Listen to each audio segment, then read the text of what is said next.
संत रामपाल जी महाराज एक ऐसे महान संत जिन्होंने अपनी सतभक्ति, तत्व ज्ञान, करुणा और सेवा के बल पर समाज में नई मिसाल कायम की है। संत रामपाल जी महाराज की अगुवाई में उनके सभी सतलोक आश्रमों से समाज कल्याण के अद्भुत कार्यों ने समाज को सुनहरे भविष्य की एक नई उम्मीद दिखाई है। संत रामपाल जी महाराज से नाम दीक्षा लेने के बाद लाखों लोगों की लाइलाज बीमारियां जैसे कैंसर, एड्स आदि ठीक हुई। संत जी के ज्ञान से प्रेरित होकर उनके अनुयायियों ने लाखों यूनिट रक्तदान किया। संत जी ने लाखों बहन बेटियों का दहेज मुक्त विवाह करवाया।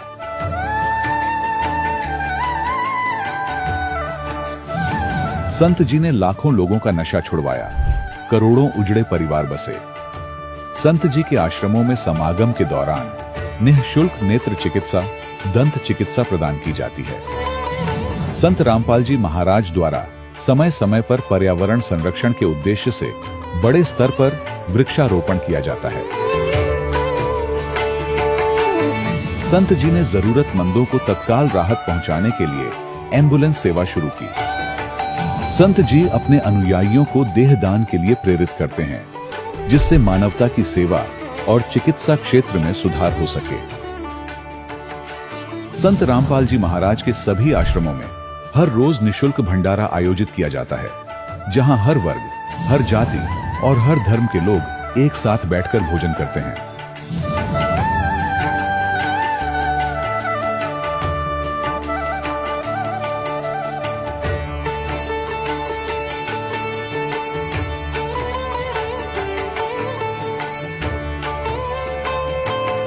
संत रामपाल जी महाराज के आश्रम में हजारों बुजुर्गों को सम्मान और प्यार के साथ जीवन जीने का अवसर मिलता है। उनके खाने, रहने और स्वास्थ्य की पूरी जिम्मेदारी संत रामपाल जी महाराज उठाते हैं। अनाथ बच्चों के लिए संत रामपाल जी महाराज के सभी आश्रम किसी वरदान से कम नहीं। यहाँ उन्हें शिक्षा, संस्कार और भविष्य के लिए बेहतर अवसर प्रदान किए जाते हैं। चाहे बाढ़ हो, भूकंप या महामारी, संत रामपाल जी महाराज और उनके अनुयायी हमेशा ही जरूरतमंदों के लिए सबसे आगे खड़े रहते हैं। कोविड महामारी के दौरान संत रामपाल जी महाराज के आश्रमों से करोड़ों लोगों के लिए भोजन, दवाइयां और जीवन रक्षक सामग्रियां उपलब्ध कराई गई। चाहे गरीब की मदद हो या किसी शोषित और पीड़ित वर्ग के हक और सम्मान की लड़ाई, संत रामपाल जी महाराज ने हमेशा ही उनकी दबी आवाज को सरकारों तक पहुंचाया है और उन्हें उचित न्याय दिलवाने में अहम भूमिका अदा की है। समाज में आध्यात्मिक और सामाजिक मूल्यों के प्रति जागरूकता लाने में संत रामपाल जी महाराज हर कदम पर मानवता के सच्चे सेवक साबित हुए हैं। संत रामपाल जी महाराज का जीवन हमें सिखाता है कि सच्ची सेवा वही है जो निस्वार्थ भाव से की जाए। आइए हम भी इस महान सेवा के कार्य में इस महान संत से जुड़ें और संत रामपाल जी महाराज से नाम दीक्षा लेकर अपने जीवन को धन्य बनाएं।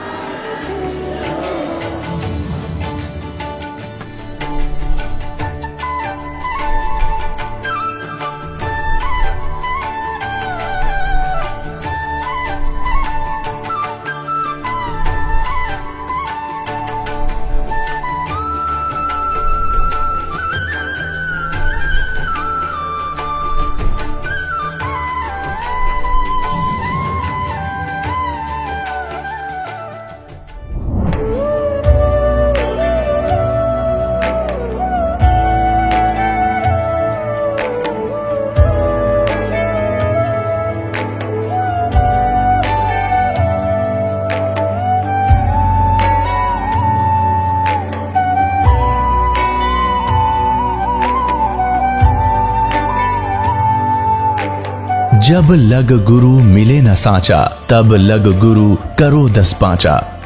क्या गुरु बदल सकते हैं? क्या गुरु बदलने से पाप लगता है? आध्यात्म के इस मैदान में आखिर सही गुरु कौन है? गीता जी में वर्णित तत्वदर्शी संत कौन है? इन सभी प्रश्नों के उत्तर जानने के लिए अवश्य सुनिए जगत गुरु तत्वदर्शी संत रामपाल जी महाराज के मंगल प्रवचन। सत साहिब दर्शकों, मनुष्य अपने जीवन में असली शांति और संतोष की खोज में सभी देवी देवताओं की साधनाओं को अपनाता है। और फिर भी न उसे शारीरिक सुख मिलता है और न ही मानसिक शांति, जिस वजह से वह नास्तिकता की ओर चला जाता है।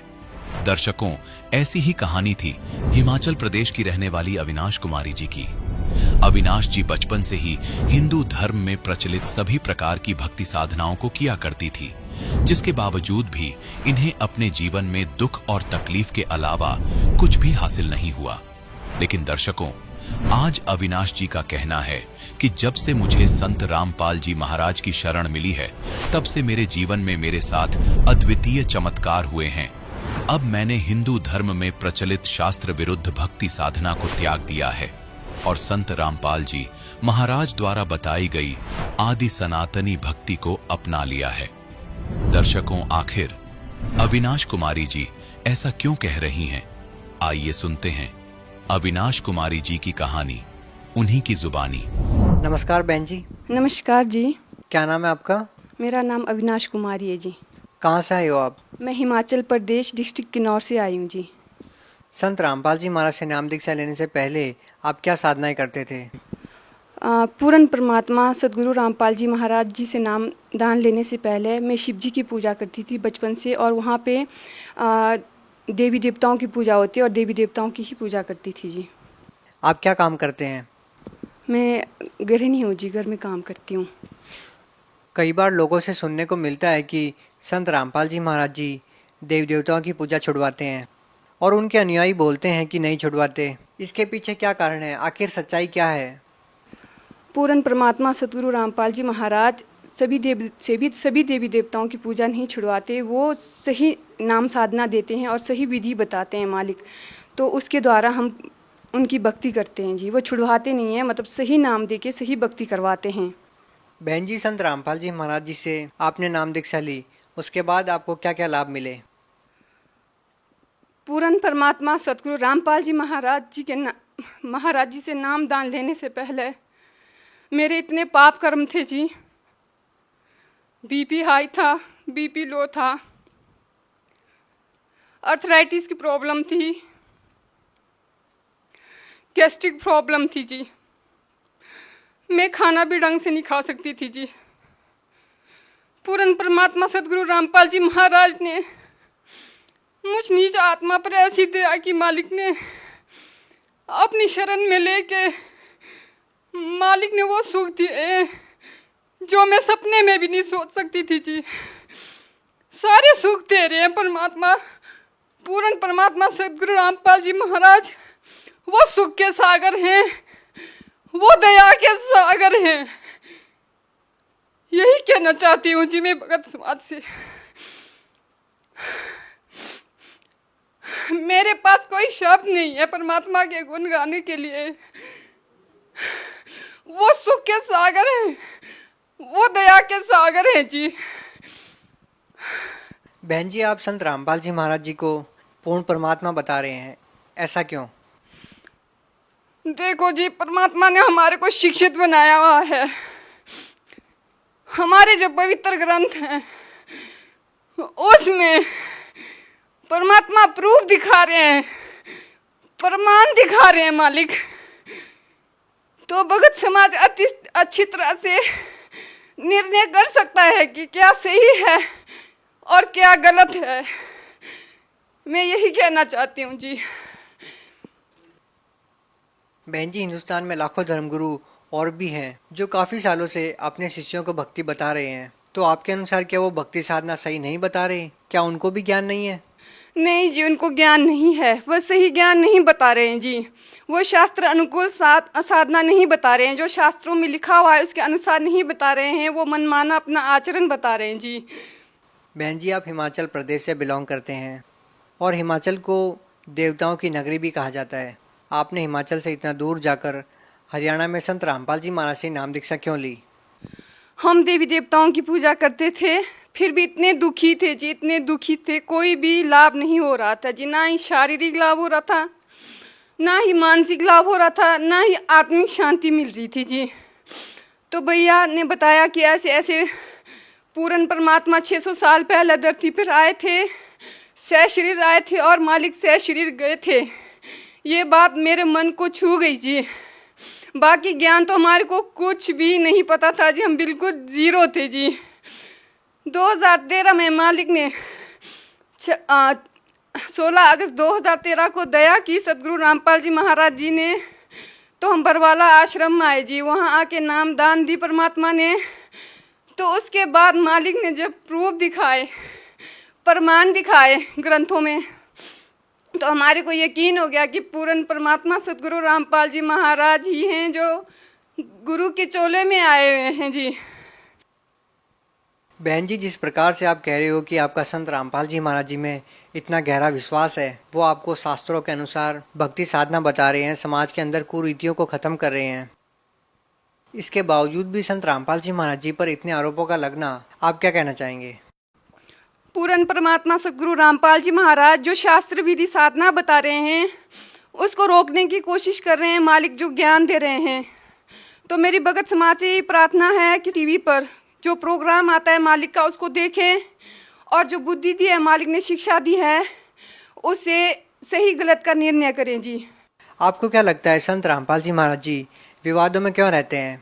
क्योंकि पूर्ण परमात्मा सदगुरु रामपाल जी महाराज सच्चाई को बाहर लाने की कोशिश कर रहे हैं। जो हमारे सतग्रंथ है, पवित्र धर्म ग्रंथ हैं, उसमें दिए गए तत्व ज्ञान को देने की कोशिश कर रहे हैं जी। क्या आपको लगता है कि संत रामपाल जी महाराज जी पूर्ण संत है, जैसा कि और जो भी संत है, अगर उनको हम देखें तो हमारे जो हिंदू धर्म में संतों से माना जाता है, जो भगवे कपड़े पहनता है, जटाएं रखता है, बड़ी बड़ी मालाएं पहनता है, लेकिन संत रामपाल जी महाराज बिल्कुल सिंपल वेशभूषा में रहते हैं। तो आप उन लोगों को क्या कहना चाहेंगे जो ये कहते हैं कि संत तो भगवा वस्त्र धारण करके रहते हैं, जटाएं रखते हैं, दाढ़ी रखते हैं, क्या कहना चाहेंगे? पूर्ण संत की पहचान कपड़े या माला पहनने से उससे नहीं होगी जी। पूर्ण सदगुरु की पहचान हमारे पवित्र ग्रंथ गीता में दिया हुआ है जी। संत की पहचान वो पूर्ण संत होगा जो हमारे को शास्त्र अनुकूल साधना बताएगा और जो ओम तत्सत का वेद बताएगा, वही पूर्ण संत होगा जी। बहन जी, आप भगत समाज को क्या संदेश देना चाहते हैं? मेरी भगत समाज से दो हाथ जोड़कर यही प्रार्थना है कि पूर्ण परमात्मा सदगुरु रामपाल जी महाराज का ज्ञान सुनिए, उनको पहचानिए। ज्ञान को सुन के जो मालिक ने शिक्षा दी है, उससे सही गलत का निर्णय करिए। कौन सही ज्ञान दे रहा है और गलत ज्ञान दे रहा है, जल्दी से जल्दी परमात्मा की शरण में आइए और अपने इस जीवन को भी सफल बनाइए और मोक्ष की प्राप्ति कीजिए। बहुत बहुत धन्यवाद जी। नमस्कार जी। दर्शकों, अभी आपने सुने संत रामपाल जी महाराज से दीक्षा प्राप्त करके सुखी हुए भक्त के अनुभव। अब देखिए जगत गुरु तत्वदर्शी संत रामपाल जी महाराज के मंगल प्रवचन। एक सतिथि में परमात्मा सतलोक में रहता है, तेजो में शरीर है उस परमेश्वर का, मनुष्य दृश्य है वो, सिंहासन पर विराजमान है, एक बहुत बड़ा गुम्बद है, स्तूप है बहुत बड़ा, और वो बहुत सुंदर सफेद कलर का है, तेजो में है, उसके अंदर से भी नूर निकल रहा है। उसके बीच में सिंहासन पर परमात्मा विराजमान है, एक राजा के समान बैठे हैं, उनके सिर पे मुकुट है और ऊपर छत्र है और उनके ऊपर चंवर अपने आप भी होता है जब इच्छा होती है, और बाकी वो रखा भी रहता है। तो वो है परमात्मा की प्रथम सतिथि। फिर वो भगवान, वो ही परमात्मा अपना अन्य रूप धारण करके अपने शरीर को सरल करके, क्योंकि वहां जो परमात्मा बैठे हैं परमेश्वर परम अक्षर ब्रह्म, उनके एक रोम में, एक रोमकूप कहो, एक रोम कहो, रोम तो कहते हैं बाल को, रोमकूप जहां बाल उगता है, उस परमात्मा के एक रोम में, एक रोमकूप में समझो इतनी रोशनी है, करोड़ सूर्य मिला दे, करोड़ चंद्रमा, वो भी फीकी पड़े। तो वो परमात्मा का ऐसा नूरी शरीर है, मनुष्य सदृश है, सिर पर मुकुट है, और वहां जाकर हंस सभी उस परमात्मा पर चंवर करते हैं, अपने मालिक पर।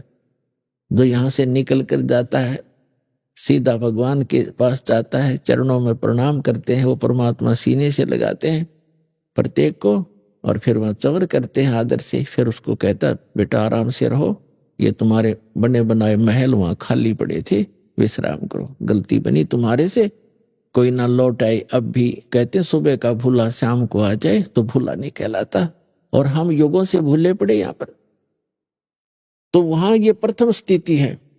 फिर परमात्मा अपने शरीर को हल्का रूप बना करके दूसरी स्थिति में, वो दूसरी स्थिति में क्या करते हैं, एक शिशु रूप धारण करते, और प्रत्येक युग के अंदर प्रारंभ में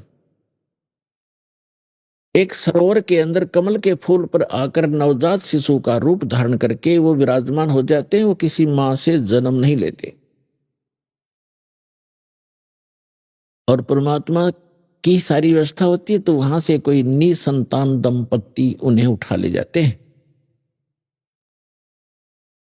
और धीरे धीरे जैसे बच्चे की तरह परमात्मा अपनी लीला करते हैं, छोटी सी उम्र में ही 4-5 वर्ष की आयु में ही बड़े बड़े विद्वानों के छक्के छुड़ाने लग जाते हैं, और धीरे धीरे बड़े होते हैं और एक नेक नागरिक की भूमिका करते हैं। हाथ से काम करके कम से कम संग्रह करते हैं, झोंपड़ी में रहते। जैसे पहले तो वैसे तकरीबन ये महल वगैरह बहुत कम थे, झोंपड़ी ही डाला करते थे सभी। तो वो परमात्मा एक ऐसी लीला करते हैं कि भक्त को अधिक संग्रह करने की आवश्यकता नहीं है। भक्त वही होता है जो उस लोक की परंपराओं से हटकर आध्यात्मिक परंपराओं के आधार से अपना जीवन निर्वाह करे, उसके आधार से चले, वो भक्त कहलाता है। अन्यथा जैसे भक्ति मार्ग पर चलने वाले व्यक्ति, कोई मार्ग पर चल रहा है, सफर यात्रा कर रहा है, तो वो कम से कम ही भार लेकर चल सकता है। और ये आपको खूब मालूम है, जो पहले यात्रा करते थे, पैदल जाते थे, तो एक थैला डालते थे काख में, उसमें एक चद्दर और एक धोती कुर्ता, नथिंग एल्स। तो कहने का भाव ये है, हमने जाना सतलोक में और हम यहां वजन रख लिया ज्यादा, या कोठी मेरी है, ये कार मेरी है, 5 प्लाट ले लिए हैं और इतने एकड़ जमीन बना ली, राजा बन गया, ये राज मेरा है। इस सब को सिर पे रखे हुए एक कदम भी नहीं चल पा रहा। तो फिर हमें ज्ञान होगा कि हमने इतना वजन नहीं उठाना चाहिए जो हमारे सफर को बाधा करे। इसलिए कम से कम संग्रह करो, और ये परंपराएं जो हमने बना रखी हैं, ये ही हमारा दुख का मूल है, जड़ है ये दुख की। ब्याह शादी में लोग दिखावा ड्रामा करना, नाचना गाना, डीजे बजाना, कोई बात है ये? हमने बहुत से देखा, पहले दिन डीजे बजा रहे हैं, लड़के का विवाह है, धरती तोल रखी, अगले दिन वो दूल्हा ही मर जाता है दुर्घटना के अंदर। अब टक्कर मार कर रो रहे हो, अब बजाओ डीजे। तो ऐसे गंदे लोक में, और हम ये ऐसी परंपराएं बनाकर अपना जीवन नाश कर रहे हैं। दहेज लेते हैं, लोग दिखावा देते हैं, तो ये नहीं करना चाहिए हम, क्योंकि सारा जीवन कमाते रहते हैं, फिर उठाकर ब्याह और कोठी पर लगा देते। तो हमने सिंपल मकान जो भगवान अलाउड करे उतना ही बनाओ, चाहे छांड अपनी झोंपड़ी डाल लो, दया करता है भगवान तो मकान बना लो, आपकी व्यवस्था है। तो एक झोंपड़ी भी अच्छे ढंग की बनाई हुई उतना ही काम करेगी जो आपके महल करेंगे। और आजकल के पक्के मकानों से झोंपड़ी जो डाली जाती थी, वो गर्मी सर्दी दोनों से प्रोटेक्ट करना करती थी। आज एसी भी ना काम करे तो वो करा करती थी। तो जैसा भी है, देश काल परिस्थिति जो बदल गई है, तो हम कैसे भी मकान बना कर रहे हैं, लेकिन भगवान की भूल ना पड़े और इन परंपराओं को कम करें हम। ताकि जैसे कि आज के हमारी रिवाज बन गई है, बेटी को हमने दुश्मन बना लिया गलत परंपराएं करके। क्योंकि लड़की जन्म होते ही हम ये मान लेते हैं ये भार बन गई, क्योंकि इसका विवाह करना 2-4 लाख रुपया लगाने पड़ेंगे तब कोई ग्रहण करेगा, फिर उसको बच्चा होगा, कदे पीलिया, कदे छूत छक, कदे फलाना, फिर भात हो गया। तो ये क्या आवश्यकता है इन चीजों की? ये मैन मेड है, गॉड मेड नहीं है। और हमने इनको खत्म करना पड़ेगा। तो बेटी देखना, सब चाह करेंगे बेटी हो, क्योंकि वजन ही नहीं रहेगा हमारे ऊपर। तो और बेटी बिना फिर बेटे के गाडोगे, बेटी ना होगी तो फिर ब्याह कितना होगा, अगला बेटी ना होगी तो किसे के। तो हमारी बुद्धि पर पत्थर पड़ गए, हम भगवान से दूर होकर समाज में ही रंग गए और उसी दृष्टिकोण से सोचने लग गए। तो इनसे ऊपर उठना पड़ेगा, तब हम भक्ति कर सकते हैं। हम सतलोक चलना है तो इन मर्यादाओं का अपना पालन करना पड़ेगा। यदि आप विद्यार्थी हैं तो विद्यार्थी वाला ही काम करे, और फिर वो अगर वो बच्चों में गधों पर बैठकर घूमता है गांव में जाकर तो विद्यार्थी नहीं है और स्कूल आता नहीं है। इस प्रकार आप जी ने ये अन्य परंपराएं त्यागनी होंगी। तो कहने का भाव यह है कि परमात्मा स्वयं आते हैं, एक लीला करके दिखाते हैं कि भगत को केवल इतना ही पर्याप्त है, इससे अधिक नहीं। कबीर साहब कहते हैं, कहा चनावे मेड़िया ये लंबी बीत उसारे, घर तो 3.5 हाथ भाई गणात पौड़े 4। क्या प्रसन्न हो रहा, लंबी लंबी द्वार खींच कर लंबी लंबी मेड़िया बनाता है, बड़े दीवारें बनाकर ऊंची ऊंची कोठियां गाड़ रहा है, महल हवेली बना रहा है। परमात्मा कहते हैं, घर तो 3.5 हाथ गणाते पौड़े 4। 3.5 हूठ हाथ कहते हैं 3.5 हाथ को। ये जो हाथ है यहां से लेकर यहां तक कौनी तक, ये एक हाथ कहलाता है। और प्रत्येक स्त्री या पुरुष का अपना शरीर 3.5 हाथ का होता है। ये 3 तो पूरे और आधा इतना होता है। परमात्मा कहते हैं, आप चाहे 4 मंजिल की कोठी बना रखिए और 20-20 कमरे कक्ष है, एक चारपाई पे इतने स्थान पर सो गया, किसी कोने में कहीं डाल लेना, तो बाकी बकवाद किस लिए कर रखी है। तो परमात्मा कहते हैं, घर तो 3.5 हाथ और गणा तो 3.25 है। कहने का भाव ये नहीं है कति माप के 3.5 हाथ बना लो, यानी आवश्यकता से अधिक बनाने की कोई आवश्यकता नहीं, वो हमारी मूर्खता होगी। आवश्यकता अनुसार मकान बनाओ, 2 कमरे हैं, 3 चाहिए, 4 चाहिए, अपने परिवार अनुसार, या एक में ही काम चलता है तो क्यों डले डोए बेमतलब के। भक्ति उद्देश्य रखे और भक्ति में बाधा करे, उस वस्तु और उस रिवाज को तुरंत त्याग दे, परंपरा को। अब प्रसंग चल रहा है, हम उसी पर आते हैं। तो वो परमात्मा प्रत्येक युग में आते हैं और प्रत्येक युग में ऐसी लीला करते हैं, कमल के फूल पर आकर विराजमान होते हैं। और कमल का फूल जल में होता है, जिस कारण से हमारे सदग्रंथों में उस परमात्मा को नारायण कहते हैं। नारायण का अर्थ है, नार माने जल, आयन माने उस पर आकर विराजमान होने वाला नारायण। हम श्री विष्णु जी को नारायण मानते हैं, ये भी नारायण हैं, जितने सतर के ये नारायण है। ये भी शेष नाग पर लेट गए तो नारायण हो गए। हम शंकर भगवान को भी नारायण मानते हैं, वो भी भगवान है, लेकिन वास्तव में नारायण जो है ये परमात्मा है, जिसके लिए वेद और ग्रंथ हमारे नारायण बोलते हैं। तो वहां से ये निसंतान दंपति उठा ले जाते हैं। तो सतयुग में परमात्मा जब आए, एक विद्याधर नाम के ब्राह्मण थे और दीपिका नाम की उनकी पत्नी धर्मपत्नी थी।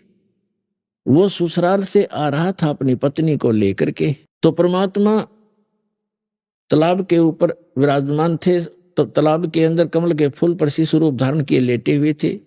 उनकी दृष्टि पड़ गई, उस बच्चे को उठाकर अपने घर ले आए।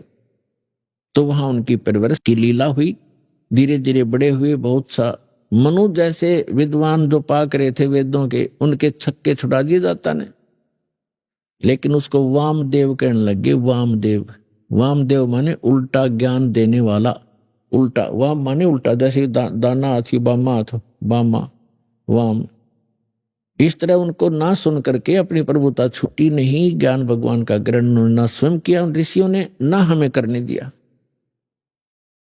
फिर अगले जन्म में परमात्मा की दया हुई, वही आत्माएं जो विद्याधर और दीपिका वाली आत्माएं त्रेता के अंदर एक वेदविज ब्राह्मण नाम का ब्राह्मण हुआ और सूर्या नाम की उसकी पत्नी का संयोग हुआ। वो वही आत्मा थी जो सतयुग में थे। और इसी प्रकार परमात्मा उनको त्रेता में भी ऐसे ही कमल के फूल पर मिले। वो उस समय भी निसंतान थे। अपने आत्मा, अब आप देखते हो कि परमात्मा कहते हैं, जो जन मेरी शरण है ताका हूं मैं दास, और गैल गैल लाग्या फिरूं जब तक धरती आकाश। ज्यों बच्छा गऊ की नजर में यूं साईं को संत, भक्तों के पीछे फिरे वो भक्त वत्सल भगवंत। अब ये तो हम 4 युगों की कथा सुना रहे हैं, तो बहुत युगों से हम भटक रहे हैं। तो पिछले संस्कार से ही परमात्मा इन पुण्यात्माओं के साथ लगे हुए थे। इस विद्याधर और दीपिका वाली आत्मा को ये संतान भी दे सकते थे। पुण्यात्माओं, अब हमारी तो एक ऐसी मेंटेलिटी बन गई जहां हम रह रहे हैं, जिस समाज में, क्योंकि ये काल प्रेरित है और इसने अपने खाने के लिए संतानों उत्पत्ति करवाना ही करवाना है। इसने यहां ऐसा सिस्टम फिट कर दिया, ये जीव के बस की बात नहीं संतान उत्पत्ति ना करे, इसका विवश है यहां। और फिर परमात्मा ने क्या किया कि उनको संतान नहीं दी। क्यों नहीं दी? संतान भी दे सकते थे। पुण्यात्माओं, एक सामान्य समाज में और एक भगत जो समाज अलग से बनता है, उसमें अंतर होता है। और इसी कारण से जगत और भगत का विरोध बताया कि बैर रहता आपस में। कारण क्या है कि भगत के नियम कुछ अन्य होते हैं और समाज उस यहाँ के परंपरा से ही रंगा हुआ होता है, उसी को मूल मानता है। यदि हम संसार की दृष्टि से तोलें तो जिनके संतान नहीं है, तो संसार जो है, आम व्यक्ति, आम समाज ये समझता है कि इसका बहुत बड़ा दुर्भाग्य है। पहले तो यहां तक कहा करते कि जो निसंतान है, बे औलादा है, सुबह सुबह तो उसके दर्शन भी ना होने चाहिए। वो उसको इतना हेय मान रखा था। तो पुण्यात्माओं, जिनके संतान नहीं होती थी, उनका जीना दुर्भर हो जाता था समाज के अंदर। संतान में भी विशेषकर हम पुत्र को ही मुख्य मानते रहे। और भगत समाज के अंदर परमात्मा के दृष्टिकोण से हम सोचते हैं तो वो व्यक्ति जिसका संतान नहीं है, वो 1 नंबर का भगवान आत्मा है। अब यहां समस्या है कि संसार किस दृष्टिकोण से सोचता है और भगवान का विधान क्या कहता है। अब वो पुण्यात्मा क्यों है? क्योंकि इस मनुष्य जीवन का मूल उद्देश्य हमारा मोक्ष कराना है। और यदि उस निसंतान दंपति को ये ज्ञान समझ में आ जाए और वो समाज की तरफ ना देखकर बहुत आसानी से भक्ति करके पीछा छुड़ा सकता है। अब ठीक है, संतान होना बुरा नहीं बताया भगवान ने, लेकिन जो संतान भगवान से नहीं जुड़ेंगी वो आपको सदा दुखी ही करेंगी, क्योंकि उनके जो बुरे बुरे संस्कार साथ होंगे। आगे उनके संस्कारों में परिवर्तन भगवान करेगा नहीं, क्योंकि वो जुड़े नहीं। तो उनको दुख होगा तो आप भी साथ दुखी रहोगे, माता पिता भी, और वो भक्ति बाधक बनेंगी क्योंकि आपकी टेंशन का कारण बने रहेंगे। तो इस कारण से परमात्मा जो बताना चाहते हैं कि जिनका संतान नहीं है, ठीक है, समाज उनको कुछ भी सोचे और कहे, लेकिन भगवान के विधान अनुसार वो 1 नंबर की पुण्य आत्मा है। जय भक्ति करें, और भक्ति नहीं करती है तो वो तो फिर और भी ज्यादा दुर्भाग्य है उनका। समाज के भी ताने सहन करने पड़ते हैं और भगवान से भी दूर रह रही है, तो वो महादुर्भाग्य है उनका। तो इसलिए जिनके संतान नहीं है उनका मोक्ष बहुत ही आसानी से होगा। भक्ति कर ले, नाम शुरू कर दे और संसार से मन हटा ले, परमात्मा के विधान को आधार मान के जीवे, तो सारा दिन भक्ति करनी। अब समस्या ये आती है कि बुढ़ापे में हमने कौन संभालेगा? अरे भगवान रहा संभालने वाला सबको। अब बेटा अमेरिका में और माता पिता यहाँ हिंदुस्तान में, और दोनों का रोग हो गया। वो पड़ोसी ठाए अंडे उसने, और बेटा वहां बैठा अमेरिका में, वो मर लिए, मरे पाँच से भी तीसरे दिन आया। चाट ले उस बेटे ने, बता के सहारा दे दिया बेटे ने। अपने कर्म साथ देंगे, भगवान साथ देगा। एक त्रिलोचन नाम के भगत थे, संतान नहीं थी, भक्ति करते थे। पत्नी का देहांत हो चुका था, वृद्धावस्था में अकेला रह गया था। एक नौकर रखा हुआ था, सेवादार उसने। तो वो सेवादार कहने लगा, मेरे घर पे ऐसी ऐसी घटना घट गई महाराज जी, मैंने जाना पड़ेगा। वो बोला जा बेटा, देखी जाएगी, दुखी सुखी होकर मैं अपना थोड़ा बहुत टहलूं, करूंगा अपना कार्य। वो सेवादार चला गया, पीछे तो भक्त बीमार हो गया, दस्त लग गए। अब वो सीमा से निकला होगा तभी भगवान उस सेवक का रूप बना के उस भक्त के घर पे आ गया। उसने पूछा क्या बात होगी बेटा, कैसे वापस आ गए तुम? कि महाराज जी मेरा मन नहीं माना, आप न छोड़ के जाऊं, आप तो वृद्ध हो, बीमार से हो, कुछ अस्वस्थ भी चल रहे हो, कुछ दिन के बाद चला जाऊंगा जब आप स्वस्थ हो जाओ। तो उसने कहा धन्य है बेटा आपको, आपने ऐसी सोच रखी।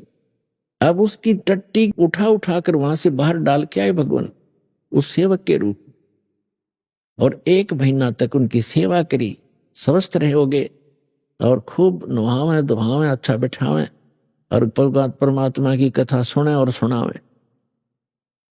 अब फिर क्या हुआ, 1 महीने के बाद वो सेवक वापस आया और आके उसने पोटली रखी, जो भी लाया था रास्ते में, वहां से आया था, उसी समय भगवान वहां से निकल गए।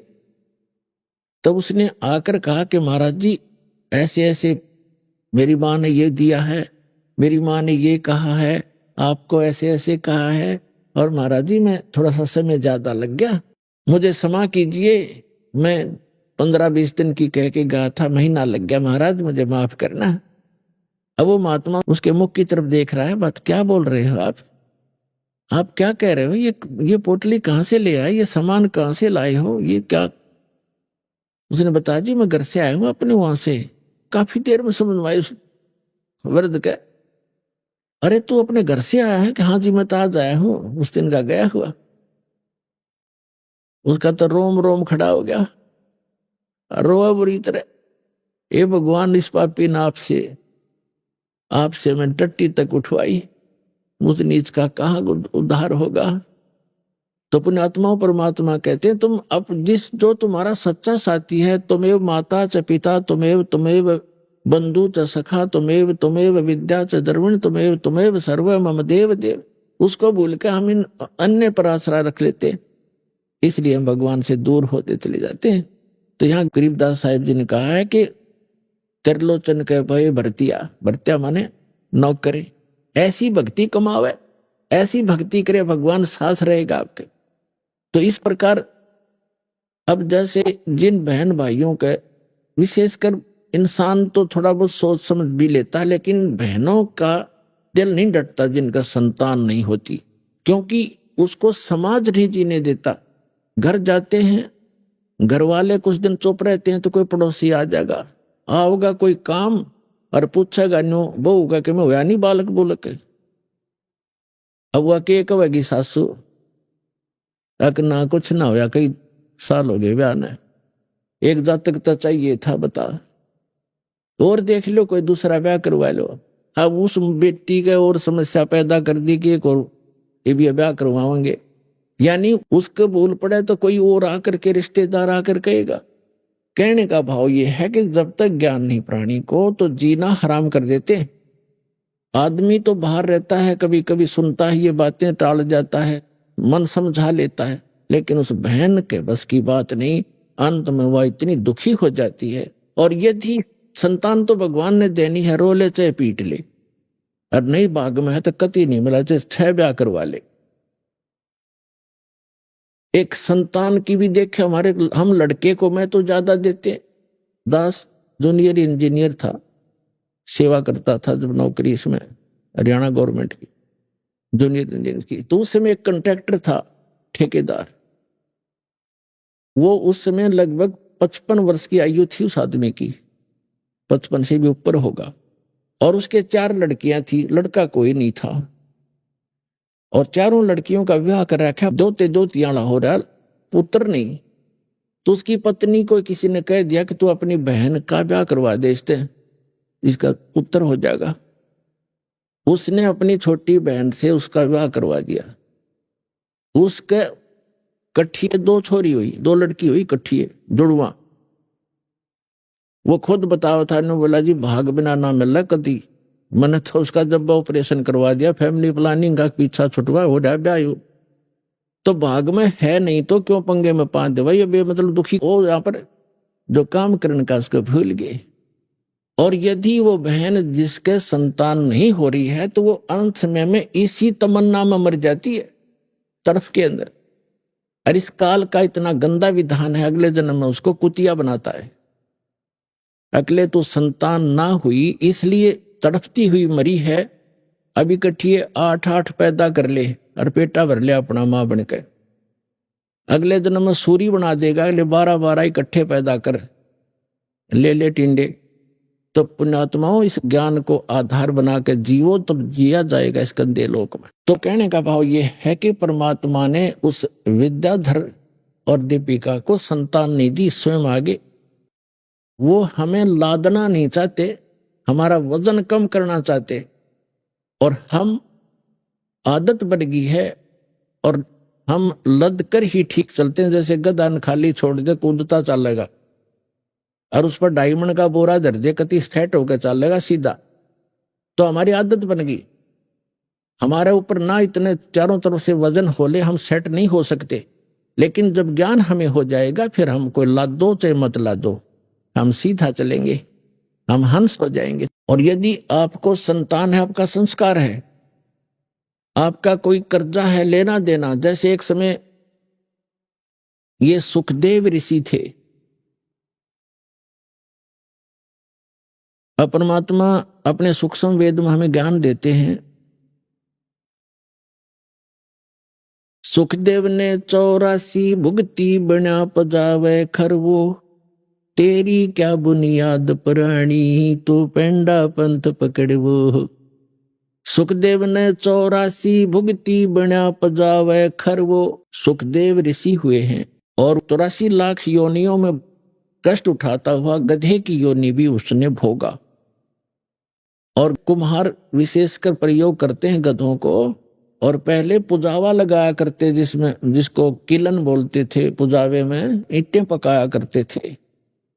तो गधा वहां ईंटों को नीचे से कच्ची ईंटें ले जाता और पुजावे के ऊपर 30-30, 20-20 फुट ऊंचा हो जाता था, राख वहीं रख देते थे उपलों की, उसके ऊपर ही लगा लेते थे कुम्हार, उस राख को इधर उधर नहीं ले जाते थे। तो 30-40 फुट ऊपर ले जाता, वहां से पक्की तुरंत लाद देते, उसके बोरे पर नीचे छोड़कर जाता, कमर टूट जाती और फिर आहार करने के लिए जंगल में जाता है वो गधा। तो परमात्मा कहते हैं सुखदेव ने 84 भुगती बना पजावे खर, खर माने गधा, बना पजावे खर वो, और तेरी क्या बुनियाद पुरानी तू पेंडा पंथ पकड़े वो।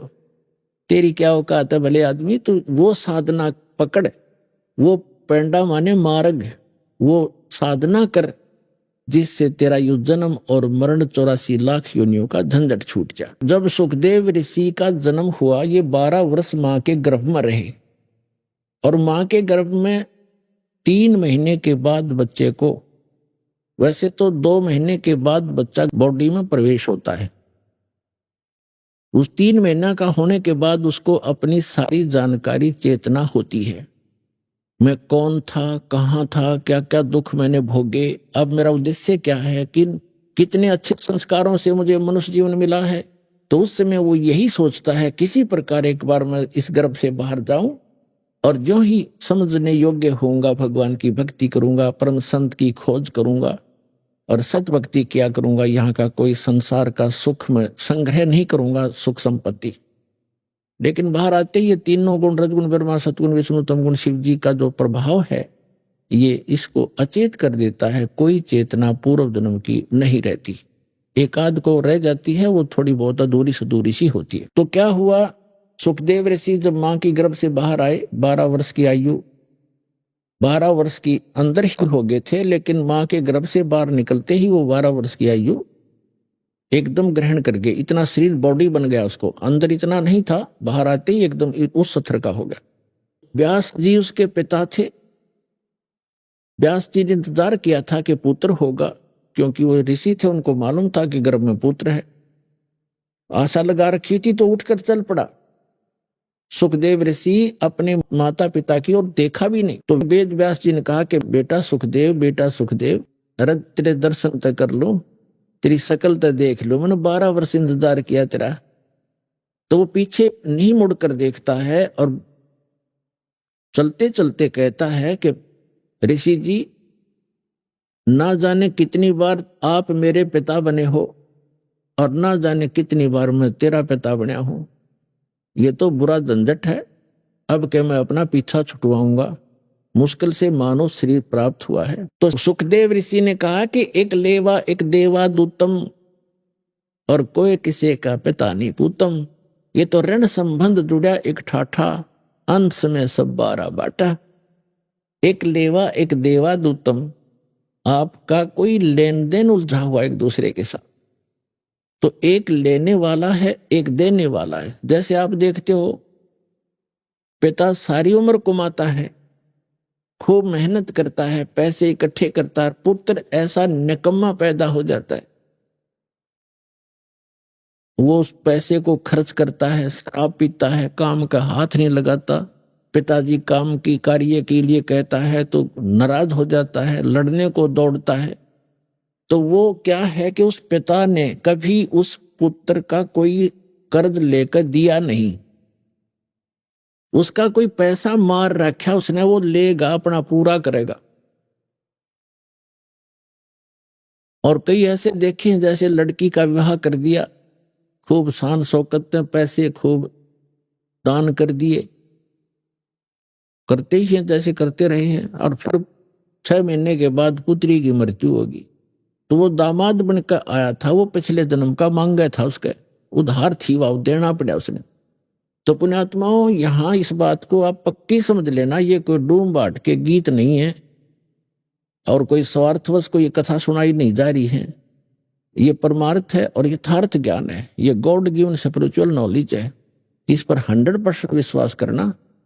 और जो भी आपका लेन देन है, कर्ज है, अब जैसे हम अपने तरफ से किसी का कर्ज उतारने की चेष्टा करते हैं तो वो अपने हिसाब से उतरे तो उतरे, ना भी उतरे। और जब हम समर्थ की शरण, कोई सेठ की शरण ले लें और उसको हम अपना दुखड़ा रोते हैं, तो वो उसको कहता भी ठीक है, यहाँ मजदूरी कर मेरा, और जिसका कर्जा तू दे दे, ले पैसे दे। जहां 200 का कर्जा था उसे एक ने तार दिया और उसे एक का रह गया, और वहां तनख्वाह भी अधिक दे रहा है, तो जल्दी मेरे से भी क्लियर हो जाएगा।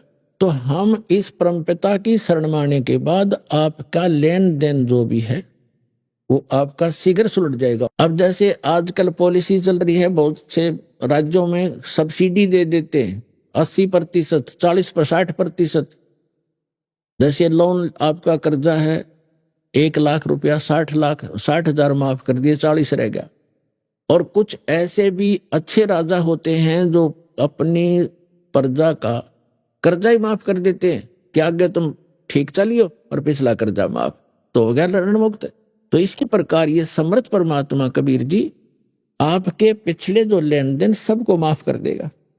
और आपके जो पुत्र पुत्री आए हैं, पिता बनकर आए हैं, पत्नी बनकर आए हैं, बेटा बेटी बनकर आए हैं, उनके संस्कारों के जो कर्जे हैं वो मालिक माफ करके कैंसिल कर देगा, और उनको भी धनी करेगा भक्ति का, उनका भी पूरा अकाउंट कर देगा और आपको बहुत आसानी से सुलझा देगा। तो यहां परमात्मा कहते हैं एक लेवा एक देवा दूतम और कोई किसी का पिता नहीं पूतम। ये ऋण संबंध जुड़ा एक ठाठा, अंश में सब 12 बाटा। तो कहने का भाव ये है कि जो प्रसंग चल रहा था उसको क्लियर करने के लिए आगे तभी हम चल सकेंगे और आपको इस मार्ग पर तभी रोक सकेंगे जब आपके सारे संशय दूर होंगे।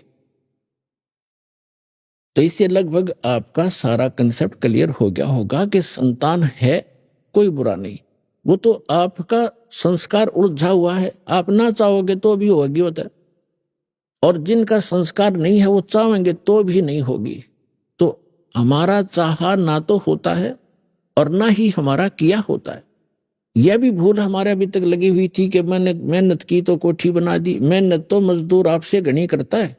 जो एक सेठ है वो तो सारा दिन एक बैठा रहे दुकान पर, मजदूर सारा दिन मेहनत करता है और उसको 100 रुपये मुश्किल से मिलते हैं, 200 रुपये, और वो मनमाना 5,000 का 10,000 का रोजाना अकाउंट करता है। तो मेहनत भी चाहिए, लेकिन केवल मेहनत से बात नहीं बनेगी। परमात्मा साथ होगा तो मेहनत सफल होगी, थोड़े में घना लाभ होगा। जैसे आपको बताया है कि जैसे एक तो हाथ से आटा पीसते हैं चक्की से, और फिर पावर का कनेक्शन हो जा, वो चक्की लगा ली पावर वाली, ना तो हाथ लाना, एक बटन दबाना, कट्टा कट मिनटा पीस करे, तो वो पावर से जो काम होगा वो हाथ से मैनुअली थोड़ा होगा। इसलिए जब परमात्मा की पावर का कनेक्शन आपको मिल जाएगा तो आपके जो आम संस्कार हैं वो भी बहुत अच्छी तरह परमात्मा हल्के करके उनको आप ही वहन करेगा, परमात्मा की पावर से सब ठीक हो जाएंगे। तो इसके हमने वो पावर मिली नहीं थी। हम इन नकली जितने भी डुप्लीकेट पावर हाउस थे वो ऊपर से तक खूबसूरत ऐसा ही पूरा सारा कुछ सिस्टम दिखा था, लेकिन पीछे उनका कनेक्शन था नहीं। इसलिए जो उनसे पावर, उन नकली डुप्लीकेट पावर हाउसों से जिन्होंने लाइट ले रखी थी, कनेक्शन ले रखे थे, उनके घर पर पावर काम करे नहीं थी। तो ये जितने भी नकली पंथ हैं, संत हैं, ये सभी डुप्लीकेट हैं, इनके पास पीछे कनेक्शन नहीं है। उदाहरण के तौर पर जैसे ये राधा स्वामी पंथ आगरा से चला है, उसी से ब्यास में, उसी से धन धन सतगुरु सच्चा सौदा सिरसा में, उसी से जय गुरुदेव पंथ, उसी से जनोद के अंदर एक भिवानी वाला ताराचंद पंथ, उसी से ये ठाकुर जी महाराज, ये सारे उसी से चले हैं। और शिवदयाल जी का कोई गुरु नहीं था, यानी शिवदयाल जी कोई मान रहे थे पावर हाउस, और उस पावर हाउस का आगे कनेक्शन चाहिए थर्मल प्लांट से। तो थर्मल प्लांट से कनेक्शन नहीं है तो पावर हाउस सजावट से बना रखे और कितने बढ़िया इंस्ट्रूमेंट रखे हो वो यूजलेस है। तो उसका थर्मल प्लांट से कनेक्शन नहीं था, यानी आगे उसका कोई गुरु नहीं था। जिस कारण से जितने भी वो अनुयायी हैं उस राधा स्वामी पंथ, धन धन सदगुरु पंथ, सच्चा सौदा सिरसा और जगमाल वाली, और जहां पर भी छोटे मोटे इनके बहुत सी ब्रांचें बनी हुई हैं, उन सभी को समझ लेना चाहिए कि जब पीछे से पावर हाउस का ही कनेक्शन नहीं है थर्मल प्लांट से, तो आगे लाइट आ नहीं सकती, सपना भी मत लेना। और परमात्मा स्वयं आए कबीर साहब, ये स्वयं थर्मल प्लांट होते हुए भी पावर हाउस का रोल किया, और एक गुरु परंपरा बना के उन्होंने आगे चले, ताकि आने वाले समय में ये काल के दूत ये भ्रमित ना कर दें कि कबीर साहब ने कौन सा गुरु बनाया था, क्योंकि कबीर साहब को हम भगवान नहीं मान पाए थे। अब भगवान तो है ही हैं, लेकिन मर्यादा पुरुषोत्तम है, ये सबसे श्रेष्ठ भगवान है जो सबसे ज्यादा मर्यादा रखने वाले हैं, और मर्यादा से सब काम हो यहाँ पर होते हैं, कार्य होते हैं। तो कहने का भाव ये है दास का कि जिसमें आपको इस कबीर परमात्मा का ये कनेक्शन मिल जाएगा,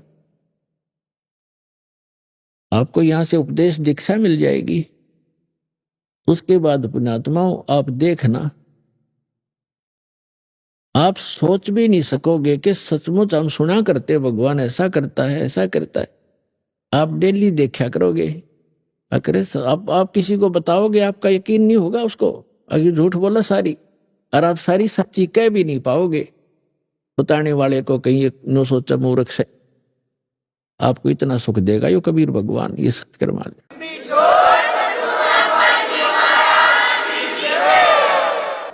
अब आपको इस परमात्मा का लाभ शीघ्र से नहीं मिल पा रहा। कुछ एक तो ऐसे होते हैं, नाम लेकर जाते हैं, दूसरे या तीसरी बार आकर बताते हैं जी मुझे ऐसा लाभ हो गया, ऐसा सुख हो गया, और दूसरे भक्त अभी लग रहे हैं, वो उनको राहत नहीं मिल पा रही। उसके दो कारण होते हैं। एक तो कारण ये होता है, परमात्मा कहते हैं धीरे धीरे रे मना, धीरे सब कुछ होवे, माली सींचे सो घड़ा, ऋतु आए फल होवे। धीरे धीरे रे मना, और धीरे सब कुछ हो, माली सींचे सो घड़ा, और समय आने पर फल हो। जैसे पौधे लगाते थे बाग में, उसी से आपको समझाना चाहते हैं परमेश्वर कबीर जी कि हे मन, अब धीरे धीरे सारे काम होंगे। जैसे एक माली पौधा लगाता है, छोटा सा पौधा होता आम का, उसमें सैकड़ों घड़े पानी के डालता है, यानी 10 वर्ष 5 वर्ष, आजकल थोड़े जल्दी हो जाते हैं, 4-5 वर्ष लगा लो, तो पहले 10 वर्ष, लगभग 10-12 वर्ष के बाद आम का फल, पेड़ बड़ा होता था और फिर फल से लदपद हो जाता था, अभी आपने सुने संत रामपाल जी महाराज के मंगल प्रवचन। आइए अब सुनते हैं संत रामपाल जी महाराज से नाम दीक्षा लेकर सतभक्ति करके अद्भुत लाभ प्राप्त करने वाले अनुयायी के विचार। सत साहिब दर्शकों, जब कोई मनुष्य अपने जीवन में अनेकों प्रकार की साधनाएं अपना चुका हो, फिर भी उसका और उसके परिवार का जीवन शारीरिक कष्टों और परेशानियों से घिरा रहे, तो वह पूरी तरह निराश हो जाता है और तब वह सोचने लगता है कि क्या उसके द्वारा की गई भक्ति साधना शास्त्रों के अनुसार भी थी या नहीं। दर्शकों, ऐसी ही कहानी थी दिल्ली की रहने वाली राजबाला जी की। राजबाला जी ने बचपन से ही अपने जीवन में अनेकों प्रकार की साधनाएं अपनाई। इन्होंने अनेकों प्रकार के जप भी किए, व्रत भी रखे और तीर्थों की यात्रा भी की, लेकिन इसके बावजूद भी इन्हें किसी भी भक्ति विधि से सच्ची शांति और सुख की प्राप्ति नहीं हुई। लेकिन दर्शकों, आज राजबाला जी का कहना है कि जब से मैंने संत रामपाल जी महाराज से नाम दीक्षा ली है, तब से मेरी पूरी जिंदगी ही बदल गई है। पहले मैं और मेरा परिवार अनेकों लाइलाज बीमारियों और अनेकों प्रकार की समस्याओं से जूझ रहा था, लेकिन संत रामपाल जी महाराज के द्वारा दी गई शास्त्र अनुसार भक्ति साधना करने से मुझे वो अमूल्य सुख और शांति मिली जिसकी मैं वर्षों से तलाश कर रही थी। दर्शकों, आखिर संत रामपाल जी महाराज जी ने राजबाला जी को कौन सी जड़ी बूटी दी जिससे इन्हें शारीरिक और मानसिक सुख की प्राप्ति हुई? आइए सुनते हैं राजबाला जी की कहानी, उन्हीं की जुबानी। नमस्कार जी। नमस्ते जी। क्या नाम है बहन जी आपका? राजबाला। बहन जी, आप कहाँ से आए हैं? रामफल चौक, द्वारका, सेक्टर 7, दिल्ली। बहन जी, संत रामपाल जी महाराज से नाम दीक्षा आपने कब ली? मैंने संत रामपाल जी महाराज से दीक्षा 2014 10 मार्च को ली थी। बहन जी, संत रामपाल जी महाराज से नाम दीक्षा लेने से पहले क्या आप कोई भक्ति साधना भी करते थे? हाँ जी, हम संत रामपाल जी महाराज जी से दीक्षा लेने से पहले जगमालवाड़ी धन सतगुरु से 19 साल से जुड़े हुए थे। 2013 में मेरे पति रिटायरमेंट आए और गुरु जी ने उन्होंने आश्रम में बुला लिया, धन सतगुरु वालों ने। तो इधर मेरे पैर में घुटने में बहुत ज़्यादा दर्द था। उन्होंने मेरे लिए मना कर दिया, तू घर में बैठे अपने बच्चों के साथ, और मैं आश्रम में उन्होंने परमानेंट के लिए बुला लिया था। जैसे मेरे को चलने फिरने में बहुत दिक्कत होती थी, मैंने उनको भी धन सतगुरु वाले महाराज को ही बोला था, जी मेरे घुटने में बहुत ज़्यादा दर्द है, मैं नीचे नहीं बैठ सकती। तो वो हंसकर टालने लगे कि भाई तू भारा है शरीर से, इसलिए तेरे घुटनों में दर्द है, थोड़ा पतला होना पड़ेगा। अब जब मैं बैठे गई तो मैं पतला कहाँ से होंगी, मैं तो एक जगह बैठी बैठी रहती थी। ये साधना हमने 2014 तक की। बहन जी, आपने बताया कि आप धन सतगुरु जगमाल शाखा से जुड़े हुए थे, वहाँ आपने 19 साल तक भक्ति साधना की। तो जो आपने 19 साल तक भक्ति साधना की, उस भक्ति साधना से आपको क्या लाभ मिले? लाभ तो ये था कि भाई घुटने में दर्द था, बार बार अरदास लगा रहे थे धन सतगुरु महाराज से, तो वो दर्द बढ़ता ही जा रहा था, कम नहीं हो रहा था। उसी शाखा धन सतगुरु से मेरा भाई भी जुड़ा हुआ था, जो कि वो बीड़ी भी पीता था और शराब भी पीता था। हम बार बार उसको मना करते थे। महाराज जी धन सतगुरु को भी अरदास लगाते थे कि जी इसकी ये दारू बीड़ी छुटवाओ, और वे घर में आते थे, लेकिन ये छोड़ नहीं पा रहे थे। फिर ऐसे पीते पीते इसको लीवर में पानी भरने लगा और पेट फूलने लगा। जब बहुत परेशानी होगी तो ये चंदन देवी में उस लैब में जाता था और वो 10 किलो की कैन लगा देता था और 8-9 किलो पानी निकालते थे।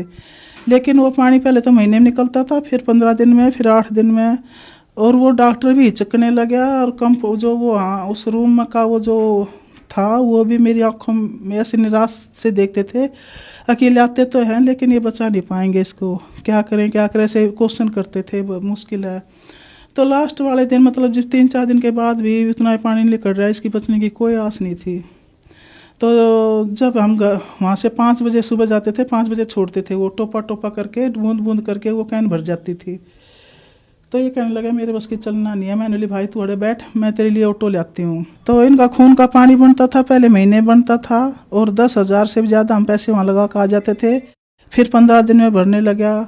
खून का पानी बनता था, खाना कुछ था नहीं, बिल्कुल दुबला पतला, सांस कहीं कहीं अटक रहा था। जैसे ही वो 15 दिन में, फिर 8 दिन में, फिर 4-5 दिन में नौबत आ गई, और वे सब, वो जो डॉक्टर था वो भी निराश हो चुका था कि ये वैसे लेकर आ रहे, ये बचने वाला नहीं है। तो मैं भी इस बात पे बहुत चिंतित थी। इनका फ़ोन आता था रात को, मेरे को ये चिंता थी पता नहीं क्या बुरी खबर सुनाएंगे। इनका फ़ोन इस टाइम आया। बहन जी, आपने बताया कि आप 19 साल से जगमाल धनधन सतगुरु जी की शाखा से जुड़े हुए थे। वहां पर आपको कोई लाभ नहीं मिला। आपके भाई भी उससे जुड़ गए। उनको भक्ति साधना करते करते एक भयंकर बीमारी हो गई। उनके लीवर से खून का पानी बनने लगा। तो फिर संत रामपाल जी महाराज की शरण में आप कैसे आए? हम जब वहाँ से बिल्कुल उम्मीद टूट चुकी थी और ये आज मरा कल मरा ऐसी नौबत आ रही थी, तो मेरा भाई का भी इतना मतलब बोला जी मैं बचूंगा नहीं। मेरी आंखों में पानी आ गया। मैंने बोली भाई तू एक तरह से बच सकता है। बोला कि मैं कहा मेरे गुरु संत रामपाल जी से नाम ले ले, शायद वो तेरे को बचा पाएंगे, नहीं तो भाई तेने कोई नहीं बचा पाओगा। बोला जी तो आज मेरी हिम्मत नहीं है और मैं 2-4 दिन में तेरे को बताऊँगा। मैं 2-4 दिन का वेट कर रही थी। 2-4 दिन कब निकले, मैं घर गई इसके अपने भाई के। मैं बोली भाई तेरी क्या सलाह हुई? बोले भाई ने बोला जी चाल, क्योंकि यो चालने वाला नहीं था। बीमारी इसको भी ये पता था मैं मरने वाला हूँ, तब इसने हाँ भरी थी। फिर मैं इसको दान केंद्र था वहाँ लेकर गई, तो बड़ी मुश्किल थे। वहाँ जिन्ने पे वो सेंटर था वहाँ चढ़ाया, फिर इसको थोड़ा सा रेस्ट करवाया और संत रामपाल जी महाराज जी से दीक्षा ली। बहन जी, आपने बताया कि आपने संत रामपाल जी महाराज से नाम दीक्षा ली। आपके भाई को बहुत ज्यादा परेशानी थी, तो क्या संत रामपाल जी महाराज से नाम दीक्षा लेने के बाद आपके भाई की परेशानी दूर हुई? अभी जब इनके 1-2 सांस कब गया तो वहाँ नाम लेने के बाद इनको आराम मिलता चला गया। और इसको भी थोड़ा सा यकीन हो गया कि ये संत रामपाल जी महाराज पूरे गुरु हैं। ये आने लगे सेंटर में और हिसार में भी जाने लगे और पूछते हैं कब बस जाएगी बहन, मैंने हिसार जाना है। जो मेरा भाई बीड़ी और शराब पीता था अब वो बिल्कुल नहीं पीता है।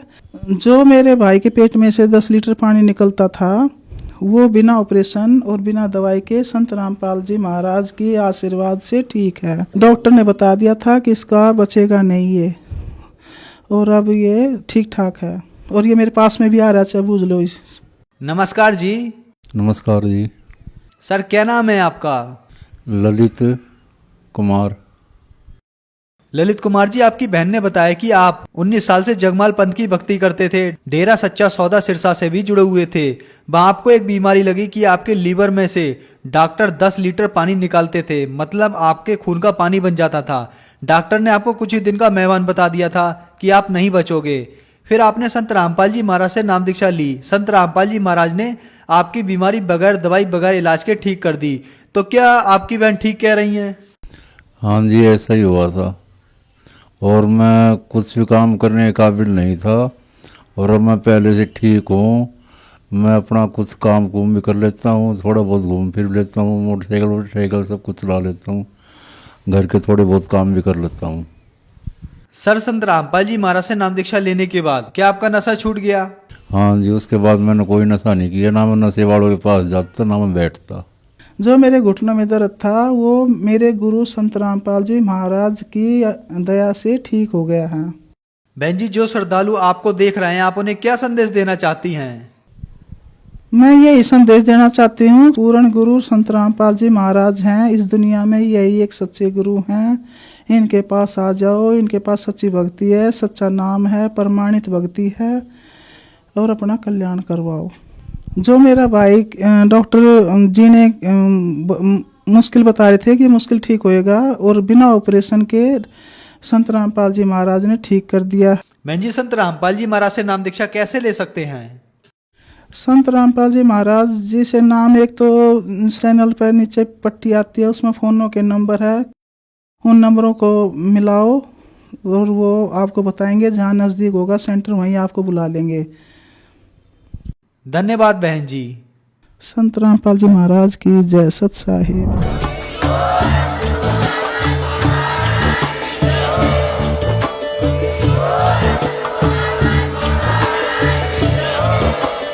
आप सुन रहे थे जगत गुरु तत्वदर्शी संत रामपाल जी महाराज जी के मंगल प्रवचन। अधिक जानकारी के लिए विजिट कीजिए हमारी वेबसाइट www.jagatgururampalji.org। संत रामपाल जी महाराज जी के शुभ आशीर्वाद से पूरे विश्व भर में 500 से भी ज्यादा नाम दीक्षा केंद्र हैं, जिन पर संत रामपाल जी महाराज जी द्वारा ऑनलाइन निशुल्क नाम दीक्षा दी जा रही है। अपने नजदीकी नाम दीक्षा केंद्र का पता करने के लिए संपर्क करें 8222880541।